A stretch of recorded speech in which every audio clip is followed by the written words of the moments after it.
बालमित्रांनो, नमस्कार. गमभन मराठी भाषा कार्यशाळेच्या यूट्यूब चॅनलमध्ये तुमच्या सगळ्यांचं खूप मनापासून स्वागत. आज एक छान गोष्ट आपण ऐकणार आहोत. गोष्टीचं नाव आहे नात्याबाहेरचं नातं. ही गोष्ट बालभारतीच्या इयत्ता 7वीच्या पुस्तकातून आपण साभार घेतली आहे आणि गोष्टीचे लेखक आहेत सुभाष किन्होळकर. गोष्ट अशी आहे, थंडीचा हळवा झंकार सर्वांगाला वेढून टाकणारा, रान पाना फुलांना आपल्या इशाऱ्यावर नाचवणारा, नदीच्या झुळझुळणाऱ्या पाण्याला मंद लहरींवर खेळवणारा, आकाश स्वच्छ पुनवेच्या रेखीव छटांनी रात्रीचं अंतरंग उजळून निघालेलं, जिकडे तिकडे लख्ख झगमगाट पसरलेला, रात्र काहीशी सामसूम पण मन वेल्हाळ. रात्र जशी जशी आगेकूच करू लागलेली तशी थंडीचीही लाट वाढलेली. सारी थरथरती लाट मफलर, कानटोपी आणि स्वेटरमध्ये बंदिस्त झालेली. अशा कडाडत्या थंडीतही गावगल्लीची वाट सरळ गावाबाहेर घेऊन गेलेली. तिथं 4-6 जणांचा घोळका शेकोटी पेटवून असलेला, शेकोटीभोवती मक्याच्या कणसांचा भुसा पडलेला, 4-2 गवऱ्याही त्याच्या बाजूला आपल्या अस्तित्वाची चाहूल देत असलेल्या, शुभ्र चांदण्यांच्या प्रकाशकिरणात त्यांच्या चाललेल्या भेंड्यांना रंग चढलेला, माझाही त्यांच्यातील सहभाग आनंदाची वृद्धी करणारा, शेकोटीपासून 10-15 पावलांच्या अंतरावर असलेलं एक कडुलिंबाचं झाड चांदण्यांच्या लख्ख प्रकाशात अधिकच प्रसन्न दिसत होतं. वाऱ्याच्या झोतात हलणारी त्याची डहाळी मन आकर्षित करणारी, सारं भावस्पंदनावर झंकार उठवणारं, अशा चित्तवेधक झाडाच्या बुंध्याशी नजर वळताच आश्चर्याचा धक्का बसून गेलेला. कसली वळवळ म्हणावी, कोण असावं? नकळत माझी पावलं बुंध्याच्या दिशेनं वळली. सोबतीला मित्रही.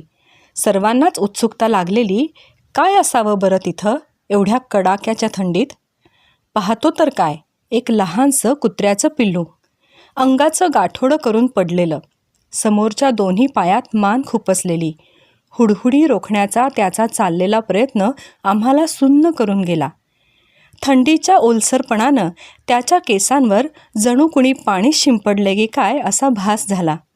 इवल्याशा जीवाला ती थंडी असह्यच. रात्रीचा 10-10:30चा सुमार. गाव तसं शांतच. अशा शांत वातावरणात त्या इवल्याशा पिलाची तीक्ष्ण नजर आमच्यावर खिळली. काय शोधत असावं ते पिल्लू आमच्यात? आधार तर मागत नसावं? अगदी आधारच, म्हणूनच तर त्याचं नखशिकांत न्याहाळणं चाललेलं. आमच्याकडे वळलेली त्याची दृष्टी त्याच्या सगळ्या वेदनांना डोहात टाकणारी. अधूनमधून त्याचं चाललेलं कण्हणं विराम शांततेचा भंग करणारं.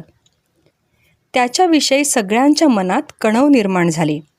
त्यानं उठण्याचा प्रयत्न केला, पण पाय बधीर झालेले. त्या पिलाची धडपड पाहून माझी पावलं नकळत त्याच्या दिशेनं खेचली गेली. मला येताना पाहून त्याला एकदम हायसं वाटलं. आधार देण्यासाठी कुणीतरी धावून आल्याची जाणीव त्याला झाली. पाय उचलून त्यानं माझं स्वागत करण्याचा अयशस्वी प्रयत्न केला. माझ्या हाताचा स्पर्श त्याला होताच त्याच्या डोळ्यात लख्ख प्रकाश जाणवला. त्याला अतिशय सुखावल्यासारखं वाटलं. का, कशी, पण त्याच्याविषयी माझ्या मनात स्नेहभावना उमलली. त्याचं अंग थरथरू लागलं. त्याची हुडहुडी रोखण्यासाठी मी माझ्या गळ्यातला मफलर त्याच्या अंगावर टाकला. मफलरमुळे काहीशी ऊब मिळाल्यामुळं त्याचा चेहरा अधिकच खुलला. हुडहुडीही थांबली. लहानग्या गोंडस पिल्लाला हवा असलेला आधार मिळाला. त्याला अतिशय खुशी झाल्याचं जाणवलं. त्याच्या चोरट्या नजरेनं त्यानं मला पुन्हा निहाळलं. मलाही त्याच्याविषयी आपुलकी निर्माण झाली. त्याला कायमचा आधार मिळावा म्हणून मी थेट त्याला माझ्या घरी घेऊन आलो. घरात माझा प्रवेश होताच घरातली मंडळी एकदम बावरली. टाक ते पिल्लू खाली, टाक म्हणतो ना. बाबांनी चांगलं फटकारलं, पण मनात त्या पिल्लाविषयी रुखरुख. आपण पिल्लाला सोडून दिलं तर त्याने कुठे जावं? कोण देईल त्याला आधार? कोण त्याला लळा लावील? असे कितीतरी प्रश्न मनात घिरट्या घालून गेले. पण त्याला असं अर्ध्यावर सोडून देणं अशक्य. पुन्हा बाबांच्या मुक्या शब्दांचा मार निमूटपणे सोसला.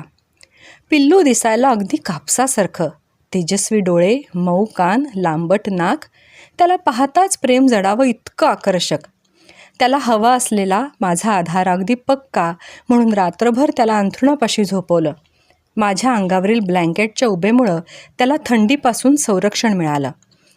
एक मित्र मिळाल्याचं समाधानही त्याच्या आणि माझ्याही चेहऱ्यावर झळकू लागलं. ध्यानीमनी नसताना जुळून आलेलं नातं अगदी सुखावून गेलं. त्याला आता प्रेमाची ऊब मिळाली. त्यामुळे त्याचं कण्हंही थांबलं. शांत झोपही लागली. चिंब ओल्या स्वप्नांचा फुलोरा दोघांच्याही स्वप्नात बहरून आला.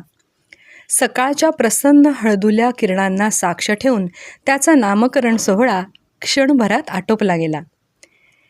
त्याच्या दांडग्या शरीराला अनुरूप असं त्याचं डांग्या नाव ठेवलं. मित्रमंडळींनाही त्याचं नाव आवडलं. आता तोही सगळ्यांचा खास मित्र बनला. प्रत्येकाला त्याचा लळा लागला. त्याची दुडूदुडू चाल भावणारीच, त्याचे तेजस्वी डोळे अगदी बोलके, त्याच्या मनातील गोष्टीला जणू उजाळा देणारे, अंगावर पडणारी त्याची झेप उत्साह द्विगुणित करणारी. डांग्या लहानाचा मोठा होऊ लागला. वाढत्या वयासोबत त्याचा चेहरा अधिक प्रसन्न, शरीरयष्टी अधिक दणकट. त्याचं तरणबांड शरीर येणाऱ्या जाणाऱ्याच्या नजरेत भुरळ घालणारं.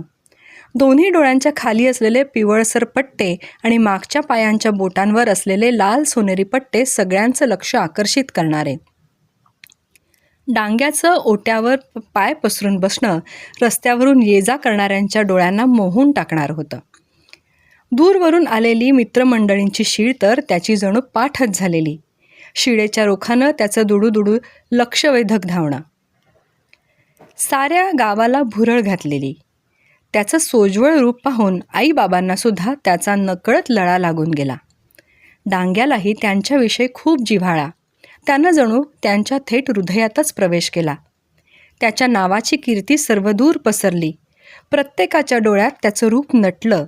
डांग्या अतिशय प्रामाणिक. घरादारात शेतातसुद्धा त्याचा प्रामाणिकपणा जाणवलेला. शेतातील त्याची रखवाली अट्टल चोराची दातखीळ बसवणारी. डांग्याच्या नुसत्या कर्तबगारीनं भल्या भल्यांची बोबडी वळायची. पक्क्या हिमतीचा राखण्या मिळाला म्हणून त्याच्या नावानं मनात घर केलेलं जे कधीही विसरता येणार नाही. रात्रीची त्याची राखणदारी उभार डोळे तेवत ठेवणारी. त्याची भारदस्त छाती पाहून झाडांवरील माकडांची अक्षरशः घाबरगुंडी उडायची. डांग्याचं नुसतं झाडाखाली बसून राहणंसुद्धा माकडांच्या काळजात धस्स करणारं. एवढंच नव्हे तर त्याच्या भीतीनं खारुताईसुद्धा पळायची. डांग्या असेपर्यंत तिला सुद्धा उपवास. इतर प्राण्यांनासुद्धा भीती वाटावी असं त्याचं शरीर अगडबंब. कोण कशासाठी शेतात आला याचा अंदाज समोरच्या व्यक्तीच्या डोळ्यातून त्याला सहज आलेला असायचा. त्याची हुशारी, चपळता अगदी वाखाणण्याजोगी. एखाद्या वेळी माझी अनुपस्थिती कुणालाही न कळणारी एवढी छाप डांग्यानं पाडलेली. विश्वस्तच म्हणावा त्याला. त्याच्या अष्टपैलू व्यक्तिमत्वानं थेट माझ्या हृदयात शिरकाव केला. एक सच्चा दोस्त मिळाल्याचं समाधान डोळ्यात झळकलेलं. दूरवरून घुमवलेली शीळ डांग्याच्या कानावर पडली की मागच्या 2 पायांवर उभा राहून माझ्या येण्याची चाहूल घ्यायचा. मन उंचावून ओळखीचं रूप निहाळायचा. कानांची उघडझाप करून पुन्हा दुसऱ्या शिळेचा कानोसा घ्यायचा. एखाद्या पाहुण्याच्या स्वागतासाठी जसं आपण पुढे जाऊन स्मितहास्य करतो तसाच तोही माझ्यासाठी दुडूत दुडत धावत यायचा. अंगावर झेप घ्यायचा. त्याच्या तोंडानं हात चाटायचा. किती प्रेम एका प्राण्याकडून. ना नात्याचा ना गोत्याचा. केवळ एक अनवधानानं वेळप्रसंगानं घडून आलेलं नातं अविस्मरणीय होऊन गेलो. बालमित्रांनो, तुमचंसुद्धा असं एखादं प्राण्याशी पक्ष्याशी जडलेलं नातं असेल. त्या नात्याबद्दल आम्हाला कमेंटमध्ये लिहून नक्की कळवा. आणि सध्याच्या या थंडीच्या दिवसात अशाच एखाद्या मुक्या प्राण्याला जर तुम्ही मदत करू शकलात तर नक्की करा. म्हणजे तुमच्या आणि त्याच्यातलं नातं, प्रेम, स्नेह, जिव्हाळा खूप वाढेल. आणि या सगळ्याबद्दल आपल्या गमभन मराठी भाषा कार्यशाळेच्या यूट्यूब चॅनलवर तुमचं मत नोंदवायला विसरू नका. ही गोष्ट तुमच्या मित्रांना, तुमच्या भावंडांना नक्की पाठवा आणि आपलं चॅनल लाईक, शेअर आणि सबस्क्राईब करायलासुद्धा सांगा. पुन्हा भेटू अशाच एखाद्या छानशा गोष्टीसह किंवा कवितेसह. तोपर्यंत धन्यवाद.